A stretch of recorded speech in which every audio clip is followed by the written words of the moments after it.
Good evening. This is Thad from the Reference and Readers Advisory Department for the Rawlings Library in Pueblo, Colorado.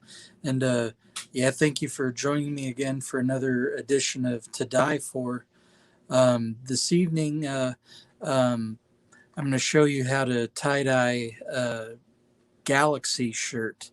Um, and so I've prepared some videos of the steps, and then we'll do something a little different tonight. I didn't bring the finished product with me. What we're going to try tonight instead is pictures of the finished shirt. Um, so maybe that'd be a little easier to look at than me, waving it in front of the camera. But anyways, let's go ahead and get started. Let's go to the videos here.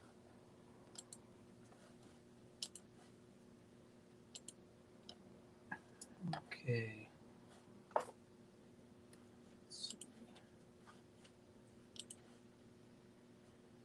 Okay, and so this first video is the tying process. And so I'll just go ahead and narrate this. But so we have our blank shirt here, and it's pretty wrinkled because I took a shirt that I had tied as a spiral that I've kind of been sitting on for about a month.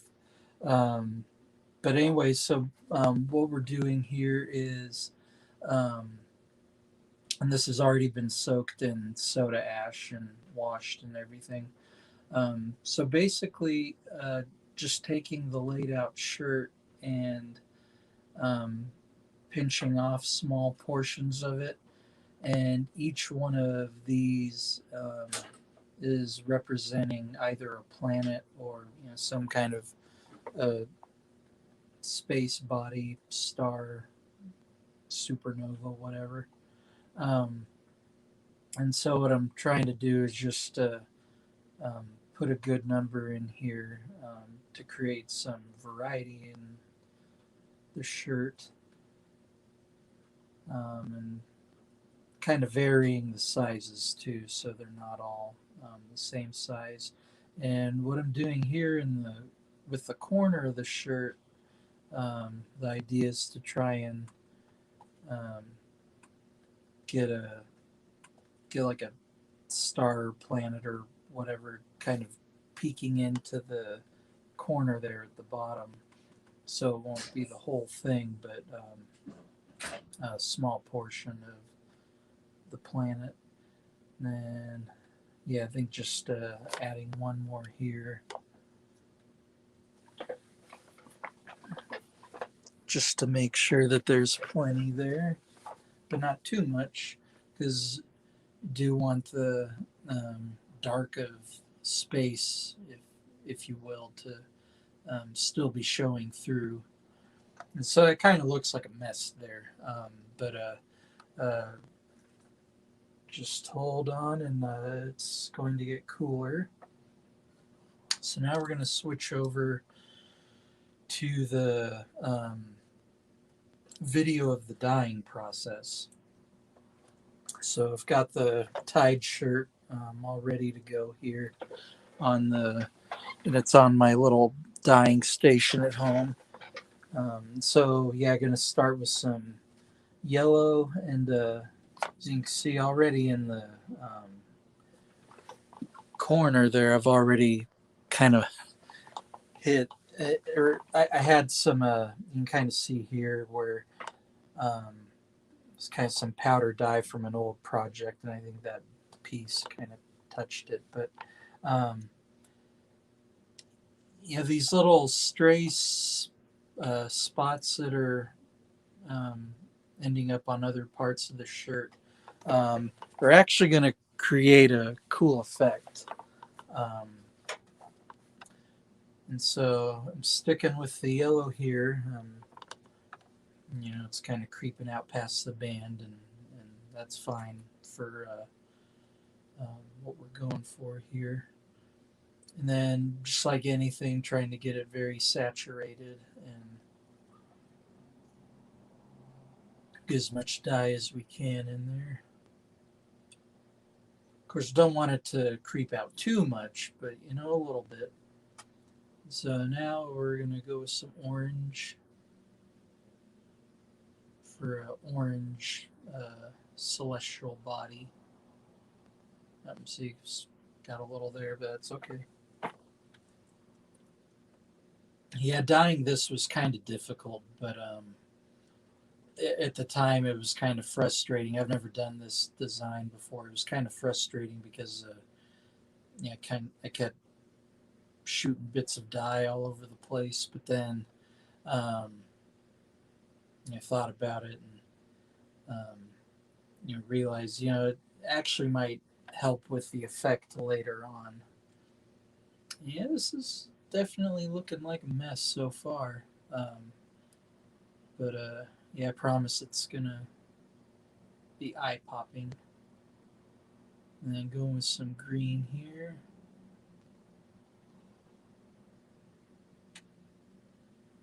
And the idea here is to kind of get you can think of the two gas giants in the solar system, or two of them. There's more than two, but Neptune and Uranus, and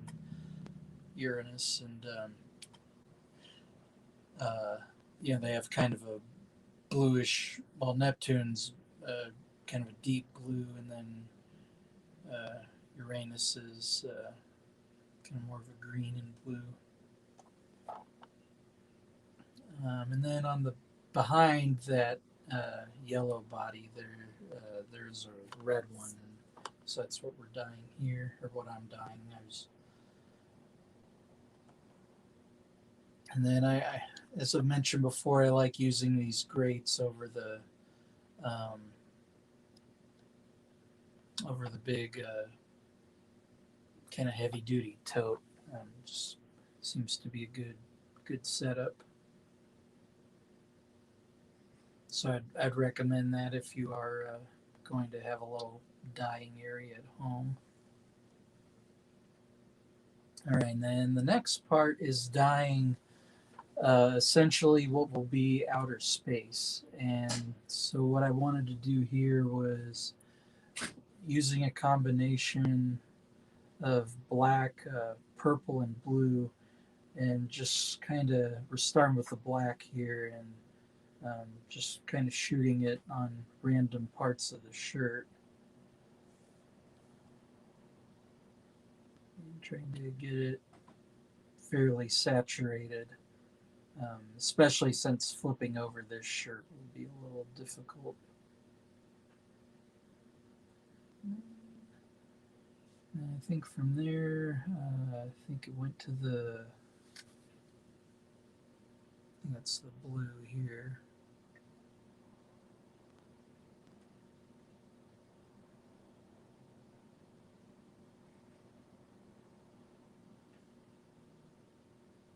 Actually, I think that was more black.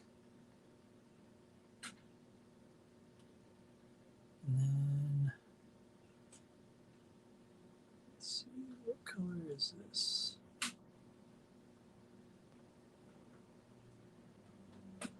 Okay, that's kind of looking like the purple there.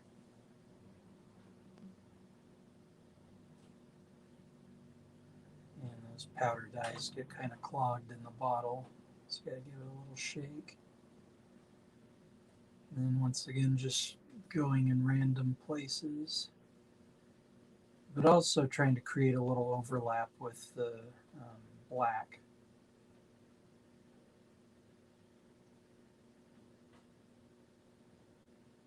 Then for the rest of that, we'll use some blue.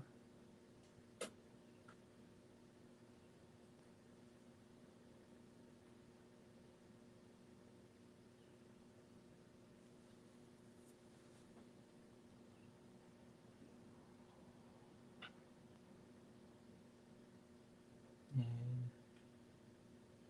just hitting those final white areas.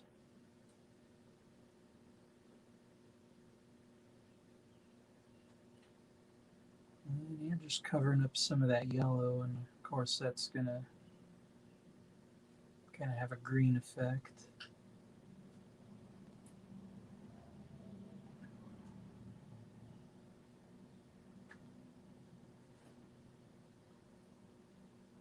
trying to,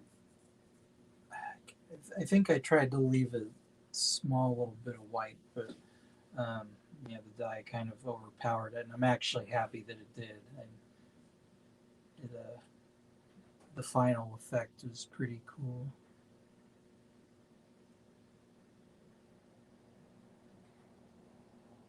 Just covering the rest of that. I think I was starting to run a little low on blue here.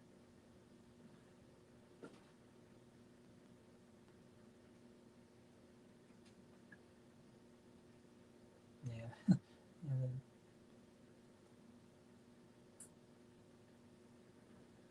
I'm just looking for any other blank areas. I'm just kind of going back over the whole thing here.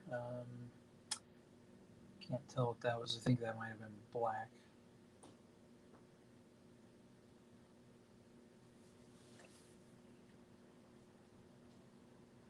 Yeah, but still, this still just looks like a giant mess. Oh, dropped a little there. That's okay.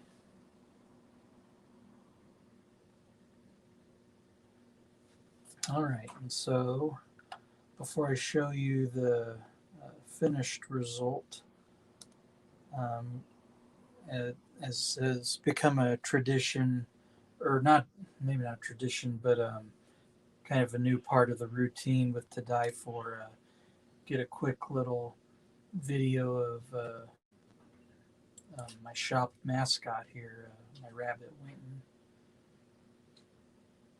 And this was on Saturday, just before the big rain. Just sitting out there with him in his little pen I made for him.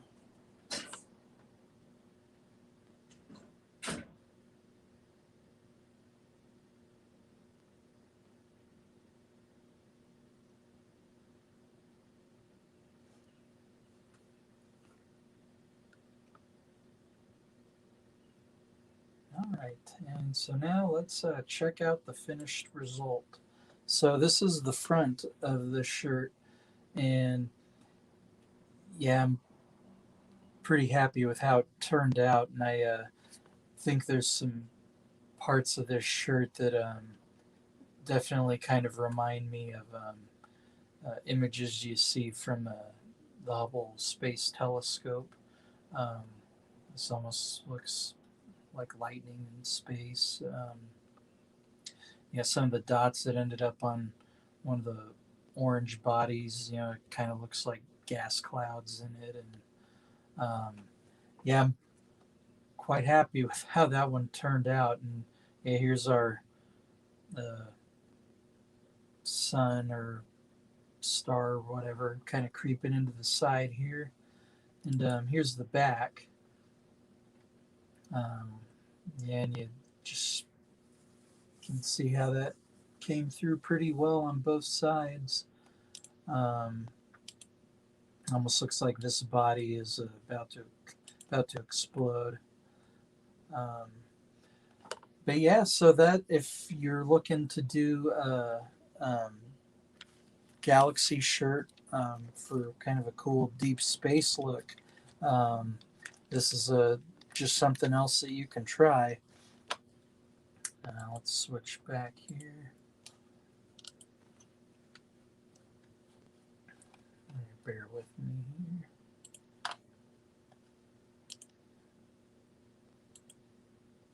here. Okay, and so I wanted to give another plug, and these seem to be going pretty well. This is a new batch of tie-dye kits that I put together.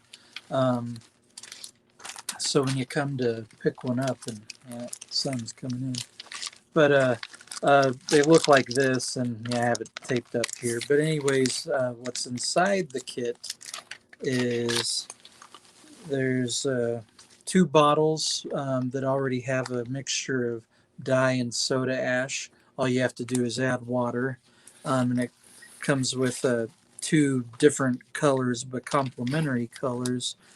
For example, this kit has black and blue in it. Then it comes with a pair of disposable gloves, um, roughly about, put a small handful of rubber bands in there, usually about 6 to 10. And then there's instructions in there, just kind of basic tie-dye instructions. And then you just, use whatever article of clothing or fabric that you would like. And um, these are available on the second floor here at Rawlings. You can just see us at either service desk point, and we will get you hooked up with a free tie-dye kit. Um, and of course, like with all of our kits, they're while supplies last. Um, the final bit, um, so highlighting pieces of the collection, and I have been doing music to die by, and actually, I think I have something in my backpack here that I still have checked out. I was going to return this. Um, it's not the one I was thinking of, but still a good one. So this is a recent acquisition from the library. It's a Delicate Sound of Thunder. It's a double live album of Pink Floyd. Um, I think it's from a tour in 1988, and this is specifically from the Nassau Coliseum in New York. And then currently a book that I have checked out here. And once again, these items can be placed on hold and sent to whichever location you'd like. But yeah, reading, it's called Wild Thing. It's I think it came out last year. It's a new biography about Jimi Hendrix by Philip Norman, who's also known for doing some other um, great musician biographies, and including one of my favorites. It's one about John Lennon. Um, but yeah, so that's to die for this week. June 8th will be our next to die for. At least it looks like for the foreseeable future, we'll still be doing the virtual format for these programs. Um, but yeah, June 8th, we're going to do a throwback from last year, and we're going to do the rainbows again, with June being Pride Month. And so show you how to create some different rainbows. Not, um, but yeah, once again, thanks for joining me, and we'll see you then. And take care.